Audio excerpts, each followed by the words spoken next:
Thank you for joining us for this online version of the Safely Back to Work training for the Operations Division at Texas Tech University. As we come back into work here in operations, we want to ensure that we are being as safe as possible in this COVID-19 environment. There are no guarantees against contracting the virus, but there are things we can put into place to make it as safe as possible. And all of these things require your cooperation to be the most effective. First, let's talk about why we are here taking this training. These numbers as of mid-May can be seen on the slide. COVID-19 has spread throughout the world. Globally, we have more than 4 million cases with over 1 million in the United States. The cases in Texas are nearing 40,000. That number in Lubbock is over 600. Many are recovering, however, there have been several deaths. We don't want to see these numbers rise, so that is why we are incorporating safety protocols. This is not meant to scare you, but to give you context on why operations feels it is important we are all on the same page with safety. The Operations Division is committed to protect the health, safety, and well-being of all its employees, their families, the community, and others we interact with. The objective of this presentation is to provide information about COVID-19, safety protocols, and our 4 core values: hygiene, screening, masks and PPE, and distancing. All of these are put into place for your safe return to work. We can beat this virus. Let's stand together and fight it by taking all the steps we can to protect each other. Our health has to be at the top of our agenda every day. Your engagement in following safety protocols is of utmost importance. Of course, we can't really beat a virus, but we can mitigate its spread, and we must do it together. We must work with each other and for each other here. The risk of the virus is low for many people, but for some, the virus is very dangerous. Our protocols are put in place with all of us in mind. Take time to consider that even if you are not at high risk, the people you work with or run into the hallway may be.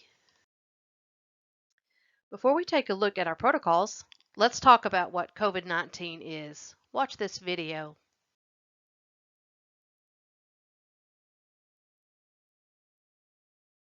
COVID-19 is a disease that's caused by a virus, and this is a virus that has never been seen in the world before.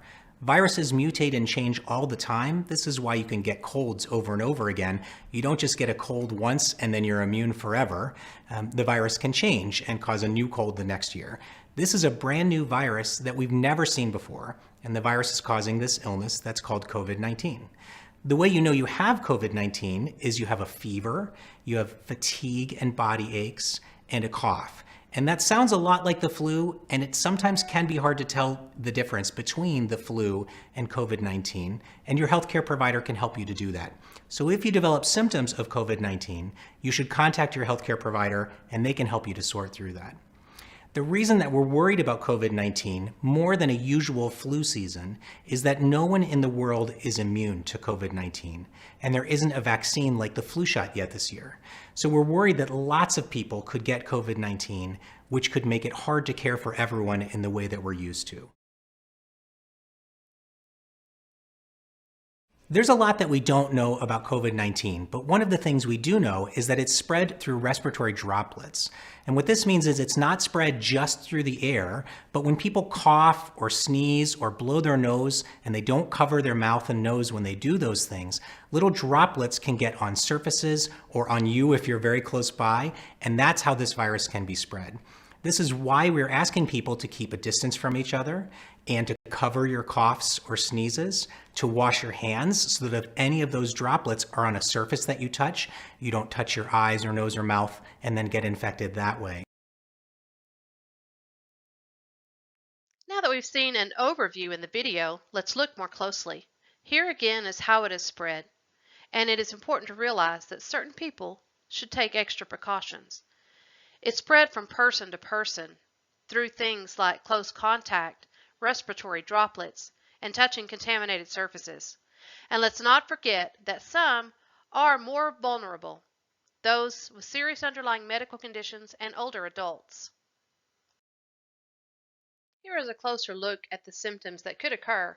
Notice the ones with a star are noted as uncommon.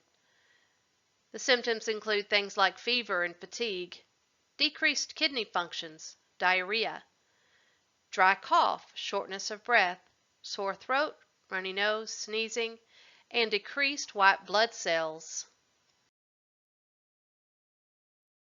So how do you know when it's time to be tested? Well, let's walk through this graph together. Are you experiencing fever and coughing or shortness of breath? You should call your doctor. And when you do, one of three scenarios will happen.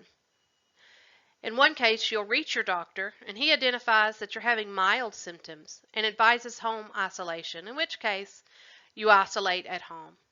Another scenario could be that you call your physician, but you don't get an immediate response, but you're experiencing severe symptoms. In that case, you need to go to the local urgent care or ER or call 911. A third scenario is that when you reach your doctor, he advises you to come in and he'll take a specimen collected via a swab and send it to the lab to be tested. And the doctor should have test results within 24 hours. Some possible reasons to get tested are to prevent possible spread, prevent possible worsening of conditions, or for sanity of the mind. Here at work, we've put several safety protocols in place to protect you. We are requiring health pre-screening before you come onto campus. Once you get here, we're practicing social distancing, hand washing, wearing masks, and disinfecting surfaces. We're also encouraging you to self-isolate or seek medical advice if you are showing any possible symptoms or have been in contact with anyone who is positive or might be. You should stay home if you have any symptoms or are feeling sick, or if you do not pass a pre-screening. And please stay home, especially if you had recent contact with someone with the virus. If it is time to stay home, contact your healthcare provider and share your concerns. And also let your supervisor know, and they will be able to give you instructions for what's next. But when you are able to come to work, please make sure that you go through a health screening. We do have multiple ways to be pre-screened.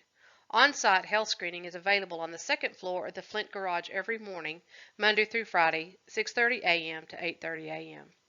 You must have your R number, and please bring your mask with you to work, whether it be the one you were issued or a facial covering you prefer to bring from home. The attendants will let you know if you are clear to report to campus.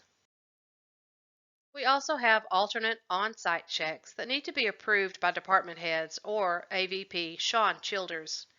Your manager will give you alternate locations and explain the procedures.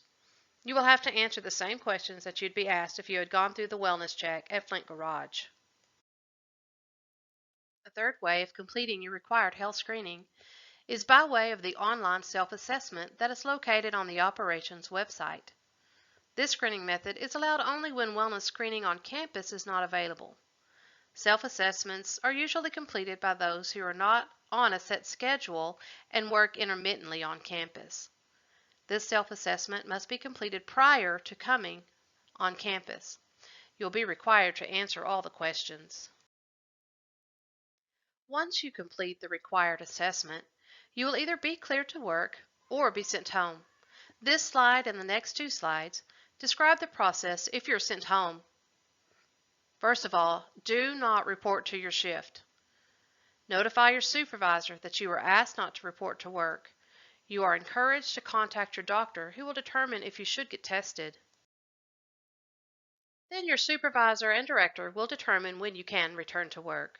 Your supervisor will also notify ARO office and provide them with information.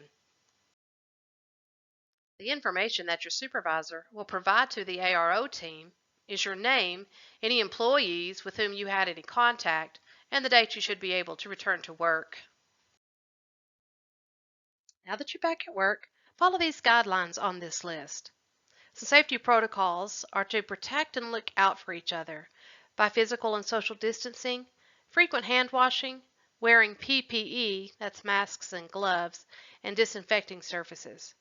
These safety protocols are recommended by the CDC and have been put in place for your protection and to protect those that you work with.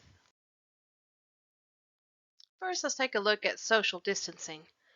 This means avoiding close contact by staying at least 6 feet away from each other and by limiting the number of people in an area. For some of you, this is not possible. That is when it is more critical to wear a mask and be extra diligent with hand washing and disinfecting. Don't forget to think about social distancing during breaks, lunch, and meetings too. It's important even during these times to maintain 6 feet of distance. Try staggering breaks or lunches. Use Skype, Teams, or the phone, etc. for your group meetings. And always remember to protect yourself and others. It is okay to physically back away and ask for space if you feel uncomfortable. The very first thing on the CDC's guidelines for protecting yourself and others is proper hygiene, such as hand washing. It is important to make sure you're doing it effectively, and also the CDC encourages you to keep your hands away from your face as well, especially if you haven't washed in a while. You should be washing your hands for at least 20 seconds. Wash frequently throughout the shift, and after removing gloves. Wash before and after restroom breaks, and before and after meals, and then again after your work shift ends. Let's take a look at a hand washing video that was produced by Texas Tech EH&S. You've probably already heard these steps at least once in your life, but the information is worth reviewing.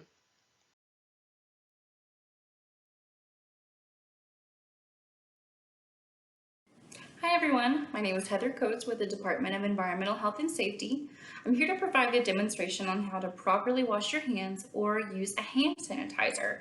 You want to make sure that you use warm water and soap and wash your hands for at least 20 seconds. But how do you actually do that to make sure that you wash your hands appropriately?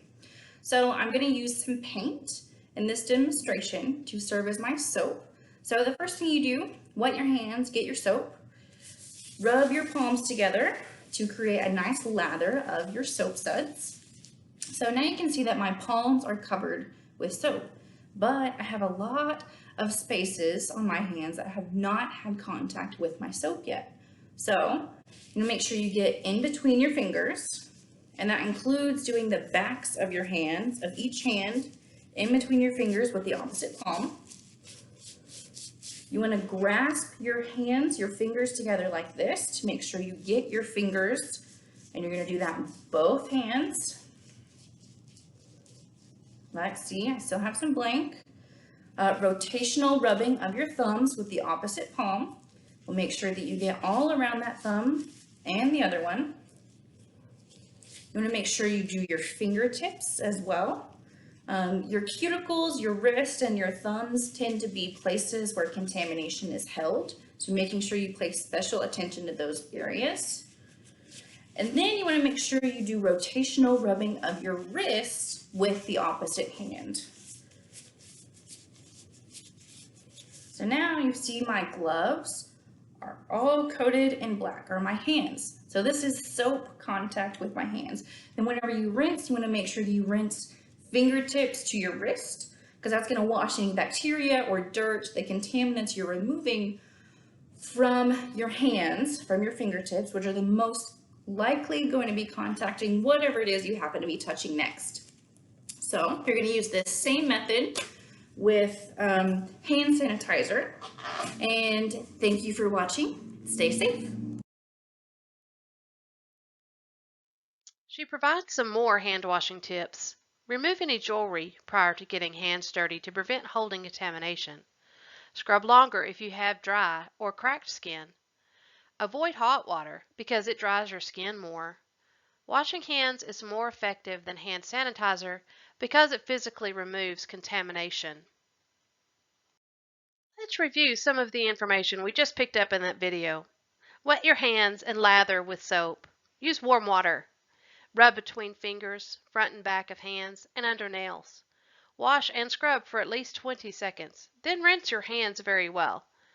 Dry your hands and use a towel to open and shut the faucet and to open the door.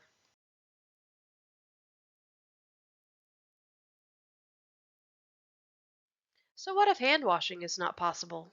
The next best option to hand washing with soap and water is hand sanitizers. Hand sanitizers kill germs, but the germs are not removed from your hands. Hand washing is still the best protection. If you need hand sanitizer, check with your supervisor. As important as hand washing is, covering your face is also very helpful. Right now, it is recommended to wear face masks or some kind of face covering when you're around others. This will stop the tiny droplets from landing in the air or on surfaces. You may not be sick, but do this just in case you're carrying the virus without your knowledge. Always bring your face mask or face covering to work every day. Wear it when working in close proximity to others. Remember to replace your filters, wash and clean the masks daily, and only remove when working alone or eating. It is important that we know the proper way to use a mask and how to dispose of it. This is the video that operations created so that you know more about the mask you've been issued at the health screening or the mask your supervisor has given to you. One of the cautions around wearing a mask is that it can give you a false sense of security, causing you to avoid other mitigating behaviors, such as keeping your hands washed and avoiding touching your face. It is in addition to these things, not instead of them. Good afternoon. If you are watching this video, that means you have received your new mask to wear at work. In this video, I will go over how to properly install the filter into the mask, the proper way to wear the mask, and the best way to take care of it. You will receive one of two masks. One of them will have the filter already installed, and this filter is good for 30 days. After that 30 days, you need to throw that one away and then begin to use the provided coffee filters. The other masks you may receive will be very similar, but these will require you to use a coffee filter right away. This mask will have an elastic ear loop versus the strings that will be tied around your ears with this one. When using the coffee filters, know that they are only good for one day, so replace it at the end of each day. Let's start by inserting the filter. You will need your mask, the filter, and the stir stick. It will be the same process for both types of filters. Simply open the side of the mask, hold the filter together at the end of your stir stick, and simply guide it all the way through. For the coffee filter,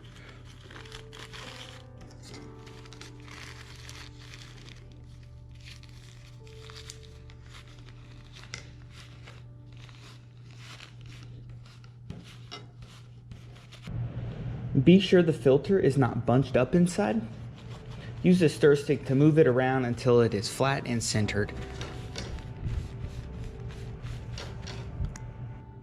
Now that the filter is installed, I will show you how to wear it correctly.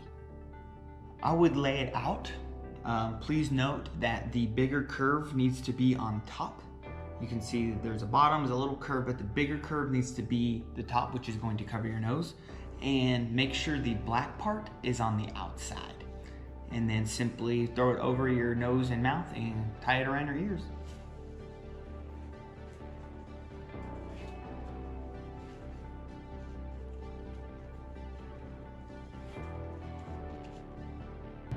Make sure the mask covers both your nose and your mouth, and make sure it's tied nice and tight.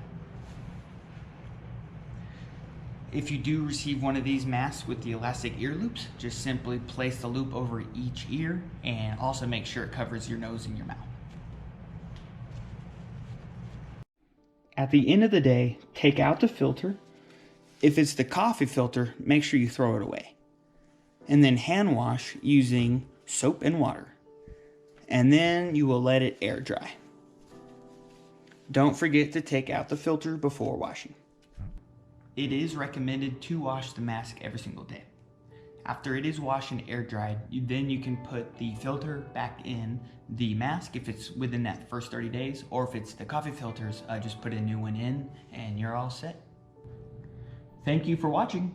If you have any questions about the mask, or if you need any more coffee filters, please feel free to ask your supervisor. Y'all have a great day. Wreck 'em. We have talked about face masks, now let's talk about gloves. Use gloves when practical and required for job duties. Gloves will be provided by your supervisor as requested or as needed, and remember to remove your gloves carefully. If your job requires the use of gloves, please make sure that you get what you need from your supervisor, especially if you're using disposable ones. There are some employees who do not have to wear gloves, but would feel more comfortable wearing them. For instance, if they have to walk through several work areas, which may require touching several doorknobs or door latches. Improperly used, gloves are not effective in keeping you safe. Watch this video for the proper way to handle gloves to avoid infection.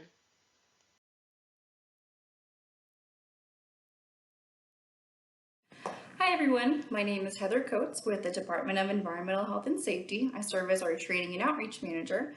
So I know with COVID-19 going on, some of you may be wearing gloves whenever you go out in public, such as going grocery shopping or somewhere else. So I wanted to provide an instructional video on how to properly take off your gloves after wearing them.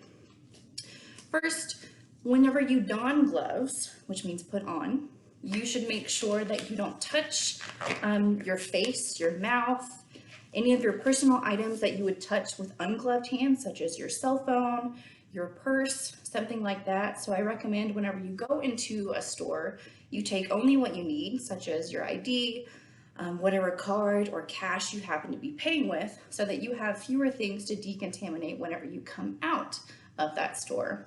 So I have my gloves on. I'm going to use some paint here to mock some contamination on my gloves.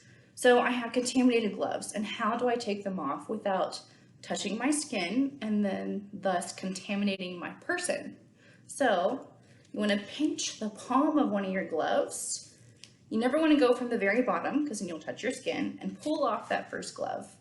You want to make sure you pull it off slowly, otherwise you're going to aerosolize whatever contaminants happen to be on your glove at that time. So you ball that glove up in your still gloved hand. So I call this clean hand, dirty hand.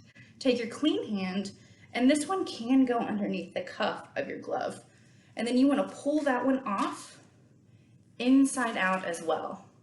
So then you want to make sure that you dispose of your gloves into a trash receptacle outside of a store or parking lot. Please don't just throw them on the ground.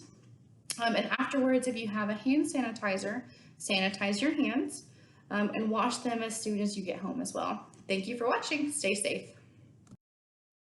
To review the main points outlined on the video, latex gloves must be thrown away when removed.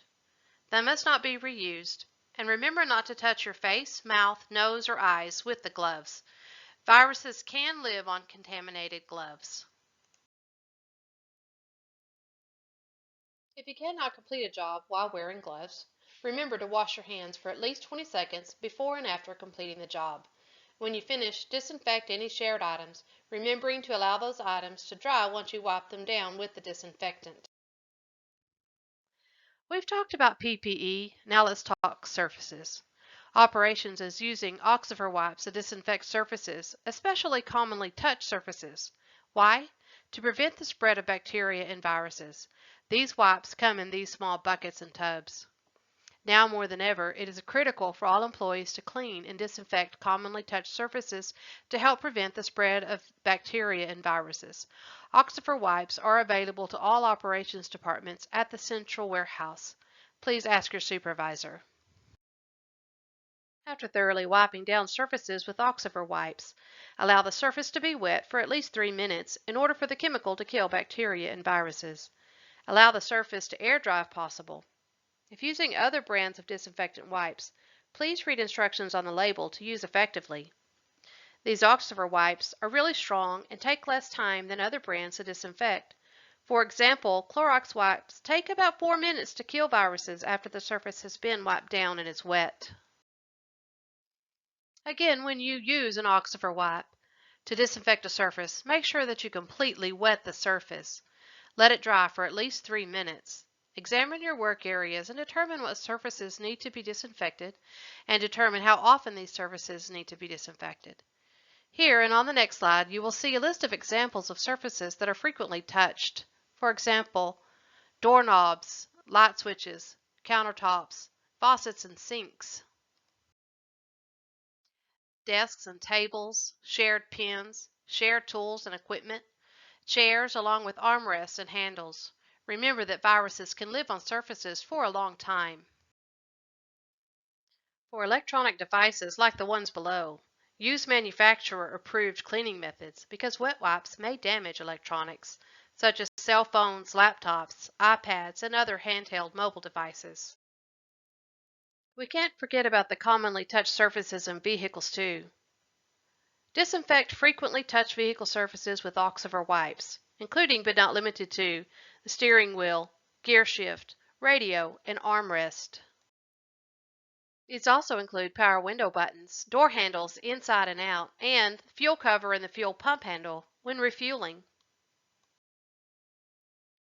To review, our 4 core values are hygiene, screening, masks and PPE, and distancing. Please follow all the protocols and remind others when possible. Let's work together to beat the spread of this virus by following all of them. We have talked about the physical implications of COVID, but there are also mental implications to consider. Quarantines and self-isolation time can make mental health issues more difficult for some.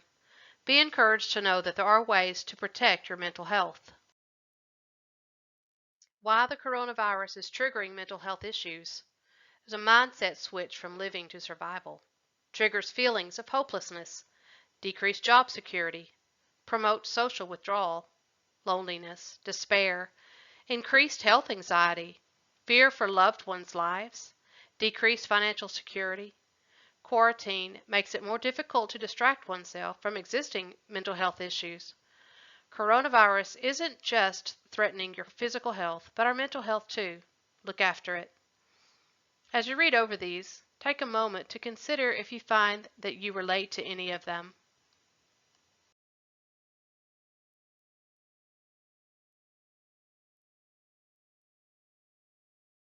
There are many helpful things to help ease some of the issues you are facing. Here are a few great ones. Talk to people you trust and share your concerns. Maintain a healthy lifestyle with a proper diet, sleep, and exercise. Don't use smoking, alcohol, drugs, or overeating to deal with your emotions, and talk to a healthcare worker or counselor. Please know that there are many resources online. Check with your healthcare provider for more resources. Tech employees also have access to EAP, which allows for 6 free sessions for you and your family. Let's look at the next slide for that and other resources. For COVID-19 questions or concerns, you can call Student Wellness and the Lubbock Health Department. If you would like to seek information with Health Select, you can go online to the website listed. For counseling, please call the Employee Assistance Program.